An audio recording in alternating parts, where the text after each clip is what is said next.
बहुत पुरानी बात है। इटली के मांतुआ गांव में फिलारगिरो नाम का एक व्यापारी रहता था। वह बहुत धनी था पर लालची भी बहुत था। एक दिन फिलारगिरो 400 क्राउन में अपना माल बेचकर घर पहुंचा। घर पहुंचकर उसने जैसे ही क्राउन निकालने के लिए जेब में हाथ डाला तो वह यह देखकर हैरान रह गया कि क्राउन की थैली गायब थी। उसने जल्दी जल्दी अपनी सारी जेबें टटोली पर थैली नहीं मिली।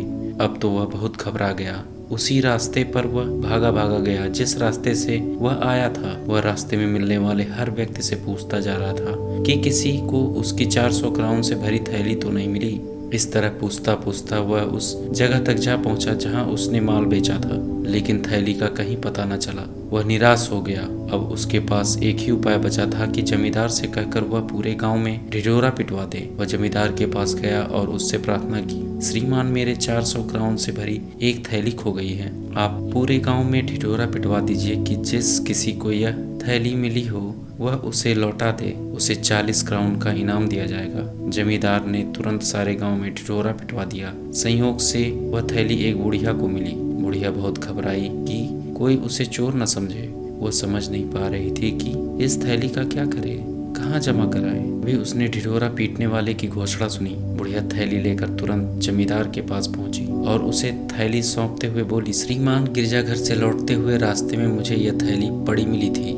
मैंने इसे खोलकर भी नहीं देखा है। जब मैंने ढिढोरा सुना तो थैली लेकर आपके पास चली आई। अब आप इस थैली को इसके असली मालिक तक पहुंचा दीजिए। फिर बुढ़िया ने कहा, श्रीमान इस दुनिया में एक बेटी के सिवा मेरा कोई नहीं है। हम दोनों माँ बेटी सूत काट कर धागा बनाकर बीनती हैं और उसे बेचने पर जो कुछ मिलता है उसी से अपना गुजारा करती हैं। अब मेरी बेटी विवाह के लायक हो गई है। मैं मरने से पहले उसका विवाह कराना चाहती हूँ, पर उसे देने के लिए मेरे पास कुछ भी नहीं है। जमींदार को बुढ़िया की हालत पर तरस आ गया। उसने फिलारगिरो के पास यह खबर भिजवा दी कि उसका खोया हुआ धन मिल गया है। वह तुरंत आ जाए और इनाम की राशि देकर अपना धन ले जाए। यह खबर पाकर फिलारगिरो की खुशी का ठिकाना न रहा। वह दौड़ा दौड़ा जमींदार के पास पहुंचा।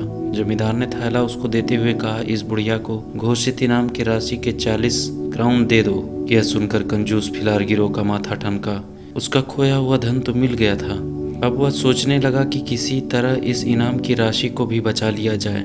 अचानक उसके दिमाग में एक उपाय आया। वह थैली में से क्राउन निकाल कर गिनने लगा। उसने 2-3 बार क्राउन गिने, वे पूरे 400 थे। फिर उसने जमींदार से कहा, श्रीमान इस थैली में 400 क्राउन के अलावा 34 सीलिंग भी थे। वे सीलिंग इस बुढ़िया ने निकाल लिए हैं। चलिए कोई बात नहीं, यह उन्हें ही इनाम के रूप में रख सकती हैं। दुष्ट व्यापारी के इस झूठे आरोप को सुनकर बुढ़िया हक्की बक्की रह गई। उसने दुखी होकर जमींदार से कहा, श्रीमान क्या यह हो सकता है? क्या कोई भी इस बात को मान सकता है? यदि मुझे रखने ही होते तो भला 34 सीलिंग ही क्यों रखती, सारे क्राउन ही ना रख लेती। जमींदार को फिलारगिरो की नीयत पर शक हुआ।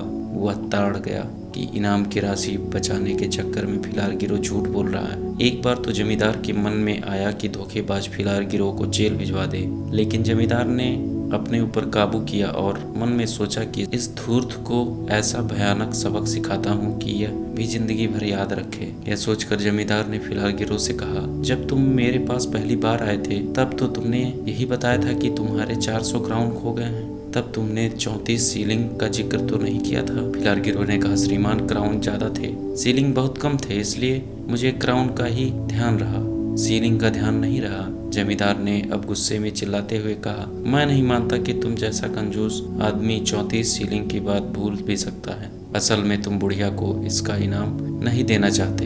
खैर तुम्हारी थैली में तो 400 क्राउन और 34 सीलिंग थे, जबकि इस थैली में केवल 400 क्राउन है, इसलिए यह थैली तुम्हारी नहीं हो सकती। इस थैली का असली मालिक मैं हूँ। जिस दिन तुम्हारा धन खोया था उसी दिन मेरे नौकर से भी मेरी 400 क्राउन की थैली कहीं गिर गई थी। जमींदार ने अब बुढ़िया की तरफ देखकर कहा, यह थैली मेरी है। मैं तुम्हारी सच्चाई और ईमानदारी से बहुत खुश हूँ। तो तुम इसे अपनी बेटी के विवाह में मेरी तरफ से भेंट कर देना और फिलारगिरो की 400 क्राउन और 34 सीलिंग से भरी थैली तुम्हें कहीं मिले तो बिना इनाम लिए फिलारगिरो को लौटा देना। बुढ़िया थैली लेकर खुशी खुशी चली गई, पर फिलारगिरो जमींदार के पास उसके सामने गिड़गिड़ाने लगा।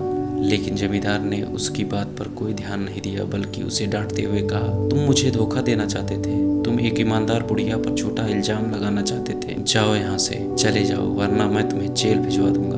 मजबूर होकर सुनकर फिलार गिरोह वहाँ से बिना थैली लिए चला आया और अफसोस करने लगा कि यदि मैंने लालच ना किया होता और बुढ़िया को इनाम की राशि दे देता तो ऐसा नहीं होता।